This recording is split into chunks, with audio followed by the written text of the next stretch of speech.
Yesu Kristo uko yari ari ejo n'uyu munsi niko akiri, niko azokwama ibihe bidashira.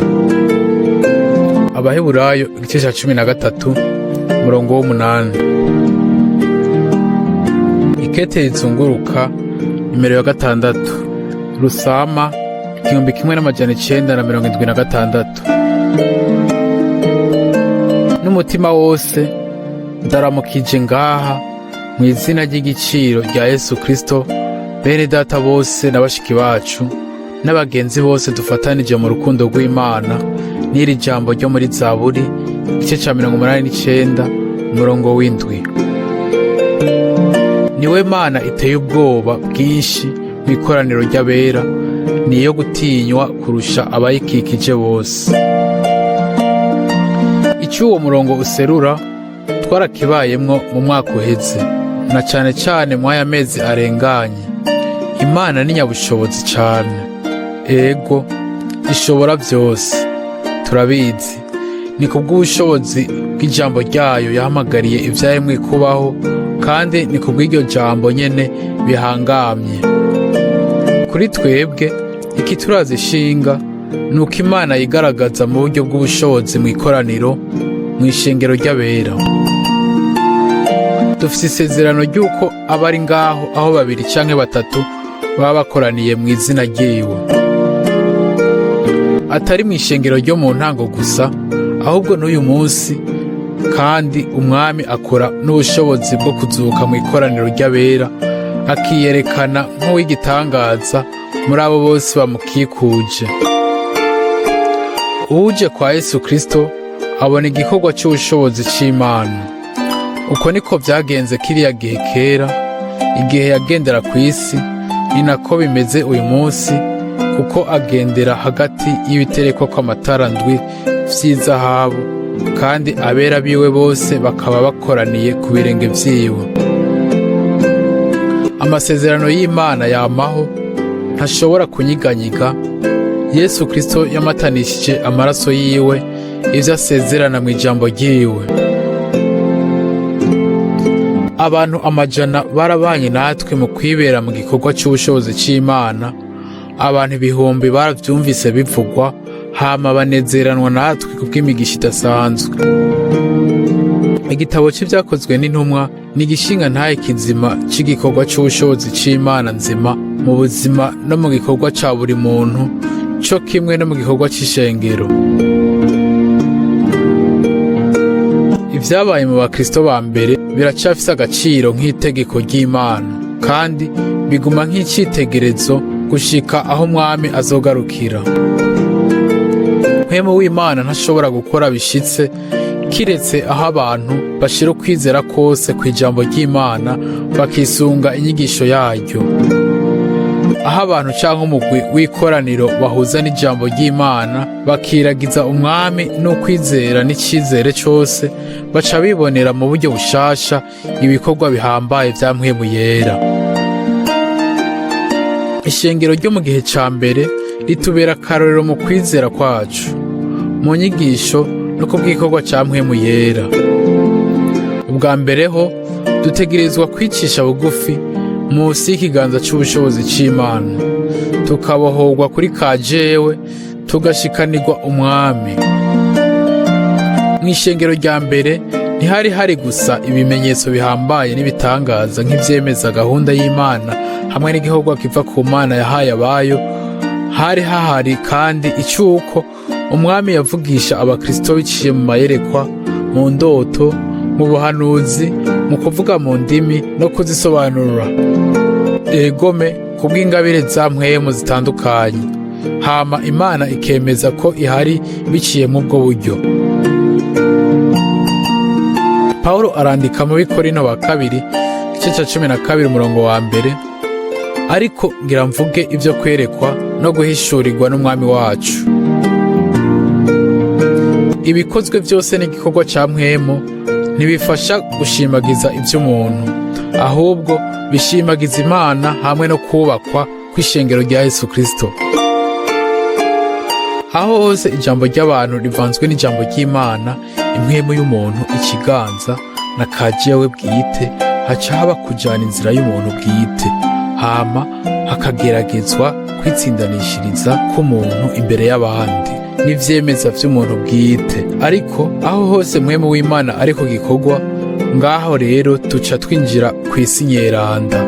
Dutegerezwa gutahura yuko Umwami Imana yacu yatunganije yongera areza ishengero ryiwe.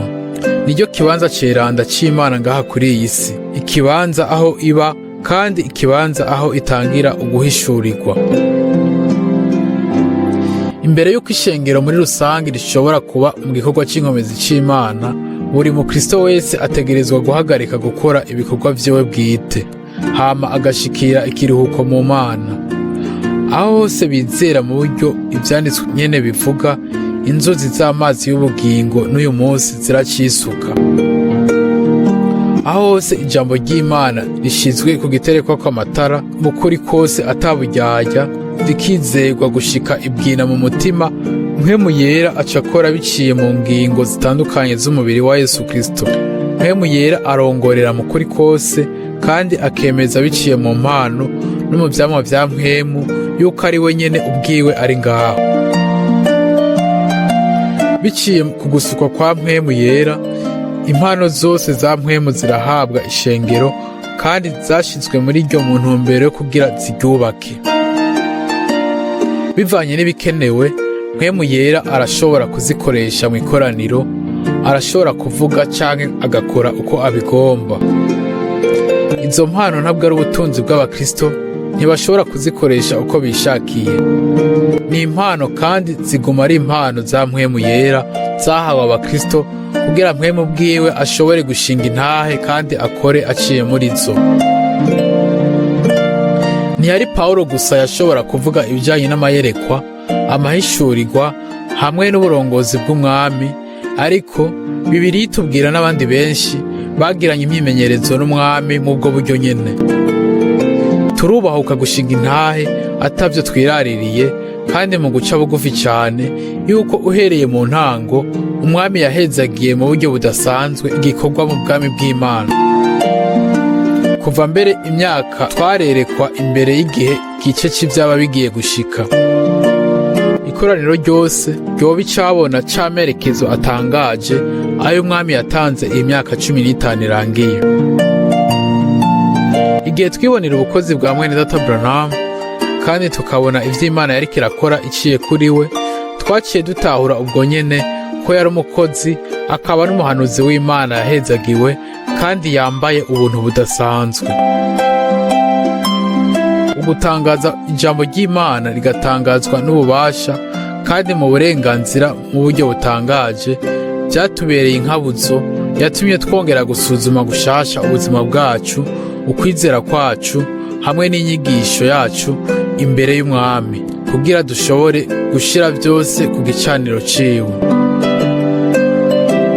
Muri rusangi, mwene data Branham nta na kimwe yadutangarije ari gishasha, yongeye gusa gushira ku muco ukuri kwa kera kwa Bibiliya. Muri kahise k'ishengero turashobora kubona yuko hamye habaho ivugururwa ryaba rihumetswe na mpwemu yera, kandi iminsi yose ugutangaza mu buryo bushasha ukuri kwa Bibiliya kwaratangwa. Amakoraniro y'abizera ayaba yabaye akazuyazi akigira idini hama agasimbatara mu nyigisho zayo, yacaguma ari sindabibazwa ku bijanye n'ukuri kwa Bibiliya kwaba kongeye kwigishwa mu buryo bushasha. Nubwo biri uko, ku makoraniro yaba yakozweko n'umuriro wa mpwemu yera, uko kuri kwabonwa nk'uko igiciro. Iryo niryo terambere rya mpwemu igishengero mu gihe kingana hafi n'imyaka 2000 vyabaye ngombwa ko rigenda rirakurikira. Muri ino misi yacu, benshi mu bizera bibaza yuko atari ngirakamaro cane kuba wo kwizera ukongera ukigisha mu buryo bwa Bibiliya, kandi ko kubw'ivyo ko ukuri kuva ku Mana hamwe n'inyigisho zo mu vyanditswe vyera vyotangazwa hama bikagwanirwa ataguca ku ruhande. Ahubwo kuri bo bagashira imbere ko ubumwe bw'abizera bwoterwa intege. Twovuga neza dutomoye ngaha yuko nk'uko ijambo ryariho mu ntango niko ritegerezwa no kuba riri no kw'iherezo. Imana ko isanzwe ifatanye n'ijambo ryayo, ibintu byose bitegerezwa gukurikira urukurikirane rwabyo uko bihuye n'ijambo ryayo. Ishengero rya Yesu Kristo ntabwo ari kivange canke imbere urunani rwa bose aho biyunga mu buryo runaka. Ivyo kiba ari igikorwa c'umuntu. Ishengero rya Yesu Kristo uko rimeze ni ubumwe ntarengwa kandi bushitse bw'umukunzi n'umukunzi wiwe, nabwo bushikwako biciye mu kwizera ubutumwa bwiza bushitse mu kuri kose kwa Bibiliya no mu kuranguka kw'inama yose y'Imana. Ubumwe buva ku Mana ntibuzigera bushikwako habaye guca ku ruhande ukuri kose kwa Bibiliya, ariko buzoshoboka gusa mu kuri uko nako ni ijambo ryera ry'Imana. Yesu yasenga avuga ngo kugira ngo bose babe umwe nk'uko wewe Data uri muri jewe nanje nkaba muri wewe. Ubumwe hagati y'Imana na Kristo bujanye n'uko Imana yari muri Kristo yiyuzuza n'abantu bwayo. Ubumwe hagati y'ishengero na Kristo bujanye n'ibi yuko Kristo ari we vyizigiro vy'ubwiza mu bacunguwe biwe. Aha ntavyo kwirarira na gato canke gufata ivy'abantu vyogira ico bivuze, ariko igifise ico kivuze ni ivy'ukuri vy'Imana.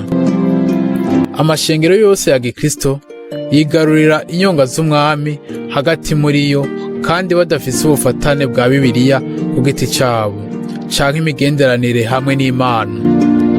Umuntu niyashaka kumenya igikorwa c'umwami kandi agashaka kukigiramwo umugabane, niyiyanka ubwiwe ahebe n'insobanuro zose ziva ku bantu, hama yumvire umwami n'ijambo ryahishuwe rya kino gihe.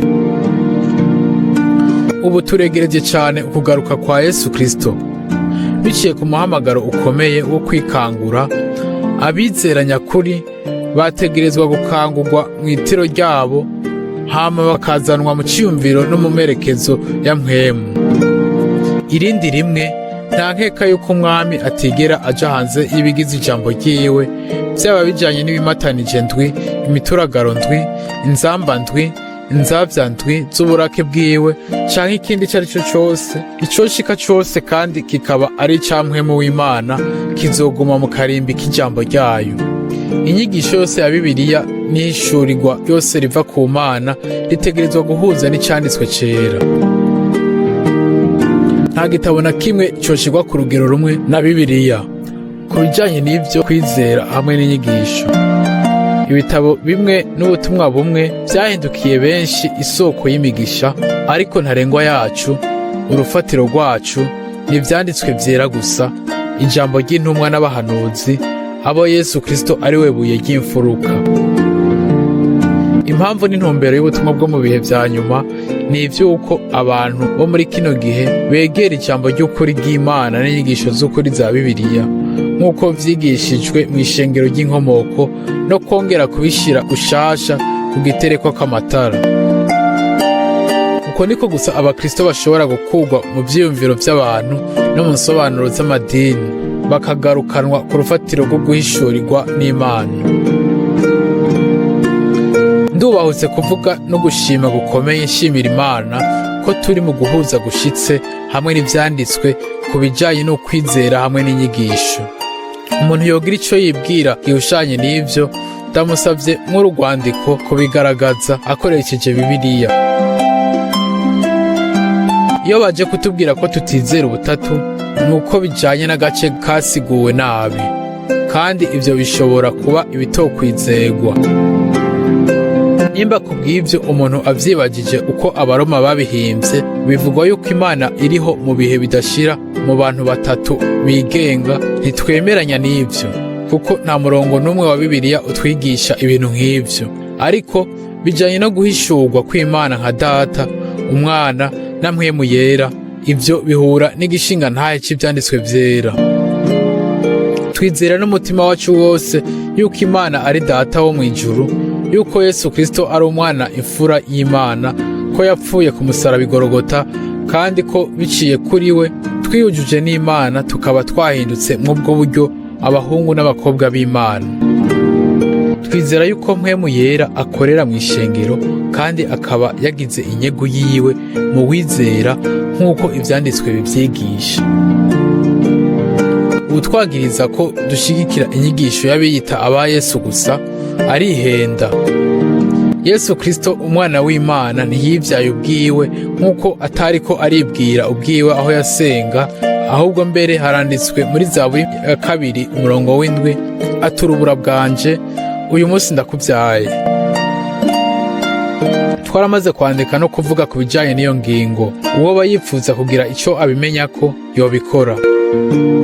N'umutima wose turizera yuko Imana yigaragaje nka Data, Umwana na Mpwemu Yera, kandi ko bitajanye na gato nuko zoba ari Imana nyinshi, ahubwo ni Imana imwe rudende y'ukuri. Dufatira gusa ku mabwirizwa ngenderwako duhabwa na Bibiliya ku bijanye n'ubumana, kuko ntidushaka gufatira mu makanda namwe y'ivyemezwa n'abiga ivya Bibiliya biri hanze ya Bibiliya.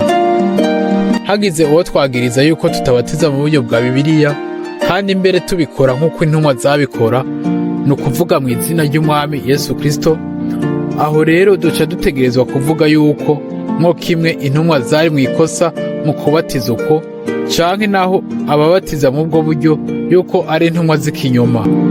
Nyamara uwo kwibwira yuko Petero na Pawulo boba bari mu nyigisho y'ikinyoma hama bagakora ukutariko umubatizo, yotegerezwa kwemera kwishura ikibazo cyo kumenya nimba ubwiwe atambaye igitambara gusa cyo kwishushanya nk'umukozi wa Kristo, ariko mu by'ukuri akaba atigeze ahabwa n'umuhamagaro uva ku Mana wo kuvuga ubutumwa bwiza bwa Yesu Kristo. Abigalatiya 1:8. Intumwa zatahuye mu buryo butomoye itegeko ry'irungikwa ryo muri Matayo 28, hama baca bakora bisunze ivyo. Bari batahuye yuko Imana yihishuye mu izina rya Yesu Kristo nka Data, Umwana na Mpwemu Yera mu isezerano rishasha. Uwuheba ukugomba kwiwe bwite akaza imbere y'Imana n'umutima uciye bugufi, azotegerezwa kubona ivyo buno nyene. Itegeko ryatanzwe n'iri mu izina rya Data, ry'Umwana n'irya Mpwemu Yera. Niyo mpamvu ishigwa mu ngiro ryabaye mu izina ry'Umwami Yesu Kristo. Ubushobozi bwose bw'Imana buri ku ruhande rwacu mu izina rya Yesu, izina riri hejuru y'izina iryo ari ryo ryose. N'uyu munsi kandi ndasemerera kuri bose, nta rindi zina ryatanzwe munsi y'ijuru, iyo dukirizwamwo, iyo tubatirizwamwo, iyo dusengeramwo abagwaye, iyo amadayimoni yirukanirwamwo, iyo ibintu vyose bitangwa n'Imana, nta rindi atari izina ry'Umwami Yesu Kristo. Abikolosayi 3:17.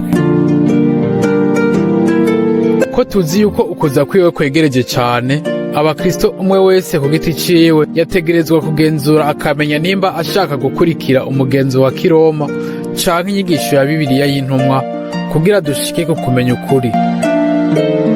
Ubwizigirwa bwo wizera w'ukuri ntibubonekera mu nguvu ashira mu kwiyunga n'ishengero, ariko ni mu nkomezi y'ubumwe bwiwe na Yesu Kristo bene ijambo ryiwe.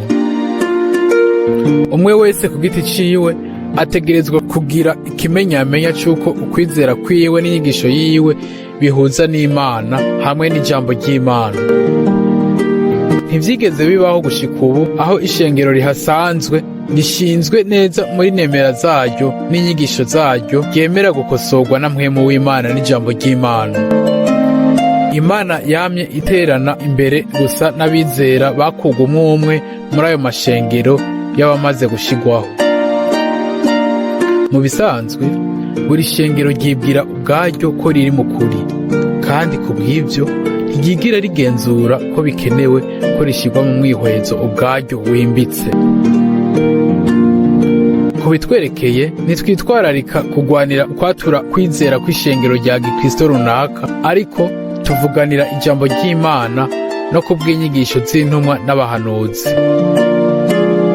Biri mu bugombe bw'Imana yuko muri bino bihe vya nyuma ibintu vyose bitondekwa uko bihuye na Bibiliya, kandi bigashirwa ukundi gusha mu mero yavyo y'inkomoko, bijanye ubu no kugarurirwa no gutunganywa rwose k'umugeni wa Yesu Kristo. Ijambo ry'ubuhanuzi. Hambavu y'uruhande rw'inyigisho n'ubutumwa bwiza, mu bijanye n'amateka y'agakiza harimwo igice c'ubuhanuzi. Igitabo ca nyuma ca Bibiliya, uguhishurwa kwa Yesu Kristo, ivyahishuriwe Yohana, biduha ingingo zitamenyerewe kandi zidakorwako n'abakristo benshi, kubera ko muri ivyo bintu ntibazi cane aho bohera. Yamara kuva huguruwe ibimatanije igihe carashitse kw'ihanga ry'Imana co kwakira ugutahura ibijanye n'ubuhanuzi. Mbere uhereye mu gice ca mbere umurongo wa mbere, umwami ashinga intahe ko yarungitse umumarayika wiwe kugira yereke ivyo vyose umukozi wayo Yohana. Mu gice ca 22 umurongo wa 16, umwami aremeza mu gusozera ngo jewe Yesu narungitse umumarayika wanje kugira ashingire intahe ivyo mu mashengero. Iyo muri iki gihe mwene data Branham ashinga intahe yuko umumarayika w'umwami yaje kuri we, aho rero abiga ivya Bibiliya hamwe n'abana b'Imana badashitse ivyo barabicokora. Kuba twarinjiye ubu mu gace ka nyuma k'ubuhanuzi mu nkuru z'agakiza, kandi umwami akaba yigaragaza mw'ubwo buryo nyene, ivyo bo ntibabifatirako. Ikibazo kibazwa ngaha ni iki: ni hehe dusanga hemezwa muri kino gihe mu mashengero ibigize uguhishurirwa kwa Yesu Kristo muri rusangi nk'uko umwami yabivuze ubwiwe? Buri jambo rirafise ikibanza caryo, kandi buri hishurirwa ritegerezwa gutangwa mw'ishengero mu gihe gikwiye. Mu gice ca mbere, umwami Yesu turamubwirwa agendera hagati y'ibiterekwa kw'amatara ndwi vy'izahabu, afise inyenyeri ndwi mu kuboko kwiwe kw'iburyo. Ivyo biterekwa kw'amatara ndwi vy'izahabu vyerekana ishengero ryo mw'isezerano rishasha mu bihe ndwi, hama inyenyeri ndwi zikerekana intumwa ndwi zivugwa nk'abamarayika b'ishengero. Igice ca kabiri n'ica gatatu. Tubayeho ubu atagukekeranya kw'iherezo ry'igihe c'ubuntu, kandi no kw'iherezo ry'igihe ca Laodikiya. Bamwe barahagaze, tuvuga mu buryo bw'impwemu, hama bakibaza ko tubayeho mu gihe c'ishengero rya Filadelufiya. Ivyo kubera ko bavuga ivy'urukundo rwa bene data atanuko barushira mu bikorwa. Kubera yuko twashitse kw'iherezo ry'igihe c'ubuntu, umwami biciye ku bukozi bwa mwene data Branham, nk'uko nyene biciye ku bukozi bwa Yohana yamenyekanishije mu buryo bw'indengakamere amabanga y'Imana yo mw'ijambo n'inama yiwe, Yohana yari yarongowe mu buryo budasanzwe n'Imana, kandi yaragenewe intumbero idasanzwe, ni ukuvuga kuraba, kumva no kwandika ibintu vy'ubuhanuzi.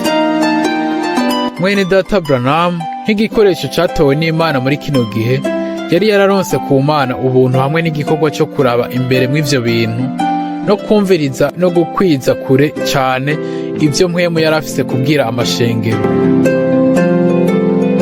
Igitabo ca nyuma ca Bibiliya si ca bose, ntikireka ngo gicurikwe imvugo yaco n'uwari we wese kugira ngo yisobanurire ivyo vyose uko avyishakiye.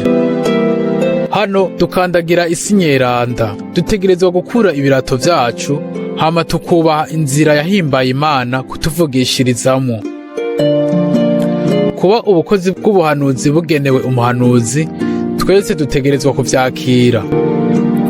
Ubu ikibazo kimwe cyo kwibaza conyene gushika ubu nico kumenya ninde muri runo runganwe rwa nyuma uwashingiwe intahe n'Imana nk'umuhanuzi kw'ishengero muri rusangi. Uwubizi ashobore kubinyandikira. Ibihumbi vy'abantu bo muri runo runganwe bariboneye n'amaso yabo, bongera bumvisha amatwi yabo uburyo mwene data Branham yemejwe mu bukozi bwiwe bw'umuhanuzi no mu gikorwa c'Imana yari yarakiriye. Dusanga kenshi mu gitabo ca nyuma ca Bibiliya ijambo umumarayika. Ubwa mbere umwami yarungitse umumarayika wiwe kugira ashingire intahe ivyo vyose ku mashengero. Ubwa kabiri umwami ubwiwe afise inyenyeri ndwi mu kiganza ciwe c'iburyo, izo nazo akaba ari abamarayika ndwi b'amashengero ndwi. Ubwa gatatu umumarayika ahambaye aratangaza iyugururwa ry'ibimatanije ndwi, agasemerera n'ijwi rirenga ngo ninde bibereye ko azingurura kirya gitabo ngo amenye ibikimatanije. Ubwa kane abamarayika bose bo mw'ijuru bararirimba, hama bagakoranirizwa hirya no hino ya ya ntebe. Ubwa gatanu abamarayika bane barerekanwa aribo bagumije imiyaga ine y'isi. kwa gatandatu abamarayika ndwi abari bahagaze imbere y'Imana bitegurira kuvuza inzamba ndwi. Hanyuma uwundi mumarayika arerekanwa ari ku gicaniro c'izahabu n'imibavu. Mu vyahishuriwe Yohana 14 bijanye ubwa mbere n'abamarayika batatu. Biravugwa ku wa mbere, kandi mbona umumarayika wundi aguruka yateriye ijuru, afise ubutumwa bwiza butazoshira bwo kubarira ababa kw'isi n'amahanga yose n'imiryango yose n'indimi zose n'amoko yose. Twoshobora guhagarara umwanya muremure kw'ivyo. Ikintu kimwe kiratomoye, nuko ngaha herekaniwe mw'ijuru ivy'Imana ikora mu mahanga mu bihe vya nyuma, biciye ku butumwa bwiza bwiwe buhoraho, kubera ko gushika ubu nta mumarayika n'umwe arigera atubwirira mw'ijuru nk'ubwo buryo ijambo ry'umwami, ahubwo Imana yamye irungika buri gihe umuntu nk'intumwa yayo ku bwacu. Twigiye imbere turasoma ngo umumarayika wundi wa kabiri akurikirako ati, kirakomvomvotse, kirakomvomvotse, Babuloni ca gisagara gihambaye, cateretse amahanga yose vino niyo burake bw'ubushakanyi bwacu.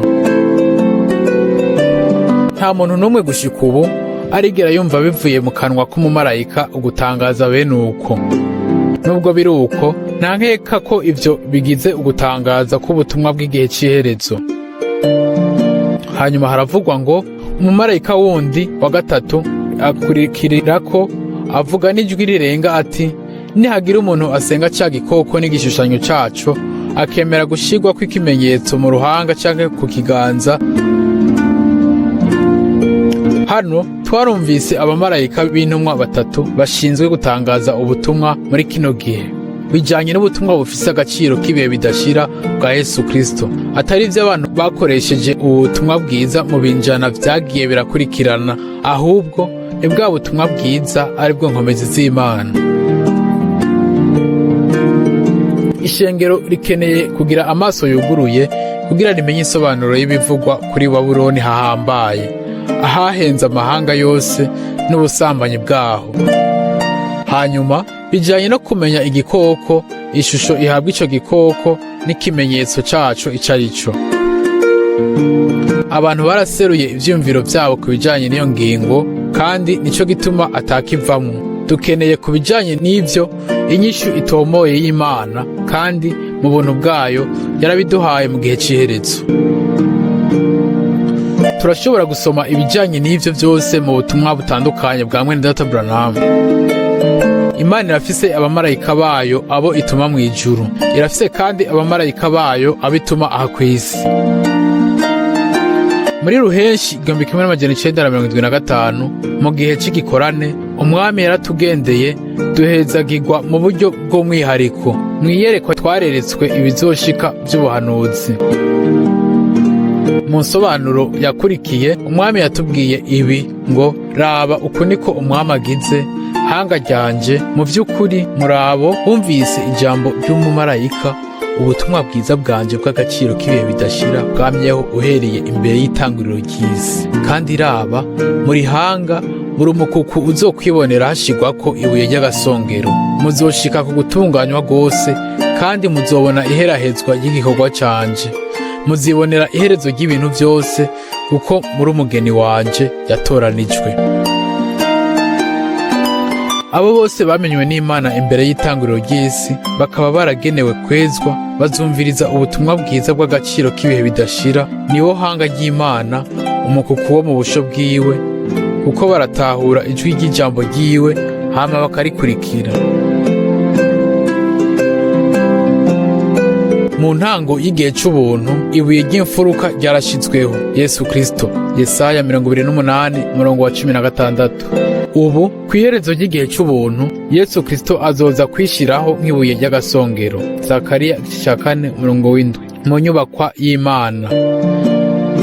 Ni mpwemu w'Imana gusa ashobora kuduhishurira igice c'ubuhanuzi c'inzira z'Imana ku bw'agakiza, mbere no kubijanye muri rusange n'ijambo. Tutarinze kugena igihe, twoshobora kuvuga yuko muri runo runganwe tuzibonera iherahezwa ry'igikorwa c'Imana. Tuzibonera hashika ivyo Pawulo, intumwa ihambaye, yari yarabuye ku bijanye no guhindurwa kw'imibiri hamwe n'izamurwa. umwami ahamagarira abiwe gusohoka mu mahanga yose, ku basabagiye bose bakaba barifuje kenshi mu mitima yabo kuba bo bahari ngaha i Krefeld kugira bibonere imigisha y'Imana mu makoraniro. Twoshobora kubibutsa ibi: umwami araza abiwe kandi arongora mu buryo bw'igitangaza abera biwe aho boba bari hose. Ashira ihema ryiwe hagati yabo n'intebe yayo mu mitima yabo, kuko yagiranye natwe isezerano rihoraho. Inshuro nyinshi umwami yarerekanye urugori rw'isezerano hejuru y'ikoraniro. Tariki 20 z'ukwezi kw'icumi na kabiri 1975 haravuzwe mu buhanuzi ku bijanye n'iyerekwa ngo: mwumvise ijwi ryanje, mwakiriye amajambo yanje. Uguhishurirwa ntikwigeze ko banyegezwa, oya, nabugururiye buri jambo ryose. None ubu nimurabe, ntabwo ari aha gusa nashize ihema ryanje, kandi ntabwo mba gusa mw'iki kibanza, kandi ntabwo ari aha gusa mba ndi mu nkingi y'umuriro, ahubwo mu vy'ukuri uku niko umwami agize. Ni muri buri mutima niteguriye ubwanje, niho nashize ihema ryanje, kandi niyo ntebe yanje, hama hejuru hakaba urugori rw'isezerano. N'uyu munsi kandi umwami aba hafi y'abafise umutima umenetse, bakagira impwemu iciye bugufi, ariko kubibone n'abirarira basubira inyuma bagaragara. Mu bisanzwe ni ivy'inkomezi kubona yuko ngaha umwami yahashinze ihema ryiwe hagati yacu, kandi intebe yiwe ikaba yuzuye umutima wacu. Nyuma yuko amakete ndwi arungikiwe amashengero, vyahishuriwe Yohana igice ca 2 n'ica 3, igice ca 4 kiratwereka umwami ku ntebe yiwe. Intebe yari ikikujwe n'urugori rw'isezerano. Imana yashizeho isezerano hamwe natwe muri Yesu Kristo. Igorogota iryo sezerano ryaremejwe, hama rifata inkomezi z'icagezwe. Amasezerano yose y'Imana ni ego na amen ku bwa Yesu Kristo umwami wacu. Twebwe turaha n'abo bose bizera ijambo ry'Imana ryahishuwe muri kino gihe boshobora gushira amanga yuko umwami ari kumwe natwe. Dushoboye kudonda ivyo umwami yakoze hagati yacu mw'aya mezi aheze, twosha twandika igitabo kijanye n'ivyo gusa. Tuba mu buryo butandukanye mu migisha ya Bibiliya. Umwami yaremeje yuko ari muzima, atanga amayerekwa no guhishurirwa biciye mu buhanuzi, mu kuvuga mu ndimi no gusobanura kuca kuzanwa. Biciye kandi mu ndirimbo zo mu ndimi zaririmbwe mu rurimi rwacu nk'amashimwe yuko umwami yishimagije hagati yacu. Twebwe twese twashoboye kuba ngaho, turarengerwa n'ubwo buntu burengeje hamwe n'imbabazi z'Imana yacu. Igikorwa ico umwami yatanguje arakijana ubwiwe kwirangizwa ryacu. Amashimwe sa y'umuntu, ahubwo niwe wenyene agarurirwa amashimwe, ubwiza, icubahiro bivuye ku bizera bose. Kuri bo iyerekanye nk'igitangaza cane. Abanegura baduze ijwi aha na hariya boshobora kwerekana n'ivyemezo yuko umwami yimenyekanisha hagati yabo nko mubwo buryo. Biroroshe kunegura mwene Data Branham, gutukisha amajambo yiwe, kwirengagiza ubukozi bwiwe mu kubusuzugura. Hageze ivyo, uburyo bwose bubera bwiza bamwe, naho vyoba biba ngombwa ko bakwiragiza ku bijanye n'ivyo ibinyoma bikomeye. Uko niko tubisanga mu kinyamakuru Ijwi ry'Abatsigana nimero 33 urupapuro rwa 13 cyo mu kirimi rw'Ikidagi ku bijanye na Rowley, mu kuvuga ibi ngo Branham yamuhatiye igihe kinini ku nyigisho ya Yesu gusa, hama amuhishurira ko yoba yatoranirijwe n'Imana kwegeranya mu Buhinde ihanga ry'Imana abo igitigiri nyaco kizozamurwa mu mwaka w'1973 kizoshika ku majana 7. Iruhande y'ivyo yahanuye yuko i Tucson muri Leta Zunze Ubumwe za Amerika kizoba ari kibanza cizewe mu gihe c'ivyago bikomeye. Ivyo vyose bigize ububeshi buteye isoni. Mwene Data Branham yaravuze kenshi ku bijanye n'ivyo yuko inyigisho y'abiyita aba Yesu gusa ari ikinyoma. Ntiyigeze yibwira yuko izamurwa ryobaye mu mwaka w'1973 canke yuko amajana 7 ari bo bozamurwa. Ntiyigeze agena igitigiri c'abozamurwa. Ntiyigeze avuga yuko Tucson kizoba ari kibanza cizewe mu gihe c'ivyago bihambaye. Umugabane w'ababeshi bose uri mw'itanure rya kumuriro. Vyahishuriwe Yohana 21:8. Imana ntigira ikibabagwe na kimwe, kuri yo nta gahengekerezo ku muntu n'umwe gahari. Uwucumura mw'ubwo buryo yabanje kubirimburako mu vy'ukuri ni wo kuganyira. Uwo mwanditsi nyene arandika ngo mu kiringo c'imyaka 3 n'igice uhereye mu mpera z'igihumbi kimwe n'amajana 965 kugera hagati mu gihumbi kimwe n'amajana 969, Branham yarakwiragije amahishurirwa yiwe ahushana n'inyigisho ya Bibiliya. Ni gute Branham uwahamagawe itariki 24 z'ukwezi 12 igihumbi kimwe n'amajana 965 yoba yarakwiragije amahishurirwa yiwe kuva mu mpera z'igihumbi kimwe n'amajana 965 kugera hagati mu gihumbi kimwe n'amajana 969? Ndahevye kubandanya nimura ico gisomwa. Imana ntiyashizeho nk'umucamanza, yamara noshimye kwinginga nshimitse uwo mwanditsi, kandi ivyo kubw'agakiza k'ubugingo bwiwe, kureka abohogwe iyo mpwemu y'ikinyoma imukoresha, hama akureho ivyo vyagirije. Mu kubikosora ategerezwa kubikora kubw'abasoma inyandiko ziwe.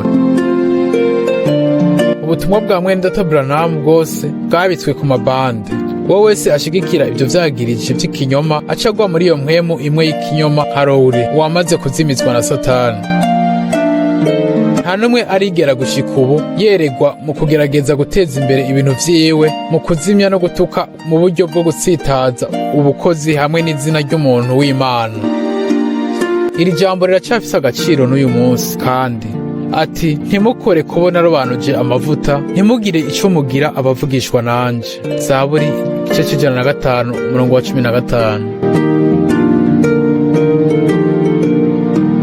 Ukugarariza Imana.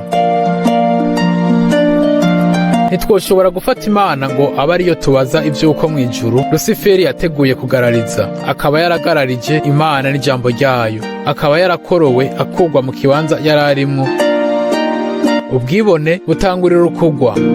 Ntaco twokwagiriza Mose kuba Aroni yaracuze akanyana k'izahabu hama akavuga ngo ngiyi Imana yacu yadukuye muri Egiputa. Nta na kimwe twoshobora kunegura umwami Yesu kuba Yuda yaramuhemukiye canke kuba Satani yaramwinjiyemo.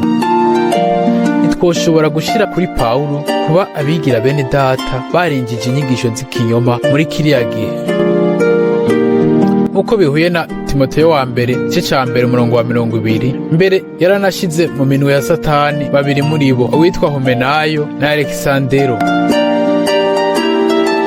Nk'uko nyene ni ubugome butobabarirwa gushira ku mukozi w'Imana William Branham ikosa rikomeye ry'umuhinde Rowley. Hari uwoshobora kwagiriza Imana ubwayo, umwami Yesu, Mose na Pawulo kuba hari abantu bagize ivyo bahusha.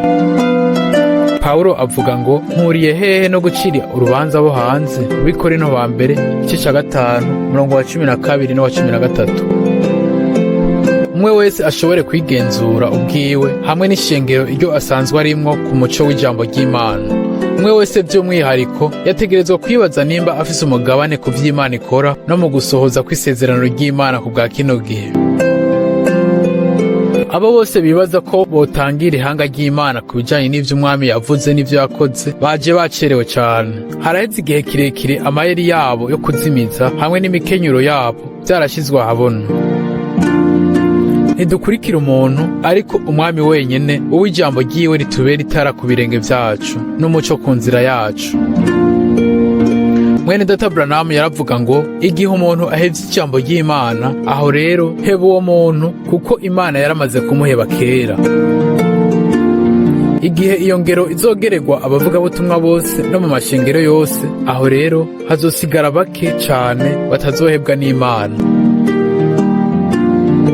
Turashimira umwami kuba yaratugize abidegemvya ku bwibone bwose bw'impwemu, kandi akaba yaratumenyesheje mu buryo buciye bugufi ijambo ryiwe no kugomba kwiwe.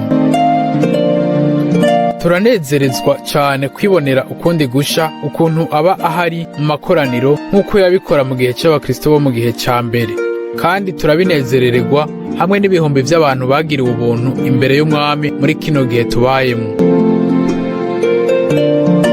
Igikorwa kidasanzwe cyakozwe na mpwemu yera hagati muri twebwe catumye bamwe bahitamwo kuba i Krefeld. Yamara abo bose badashobora kwisanga ngaha bategerezwe kumenya yuko umwami ari kumwe nabo, abajana aberekeza ku gutunganywa nabo, kuko azigama ijambo ryiwe be n'isezerano ryiwe. umugisha w'Imana ishobora byose ube kuri mwebwe mwese. Ukorera ku ruhande rw'Imana, mwene data Frank.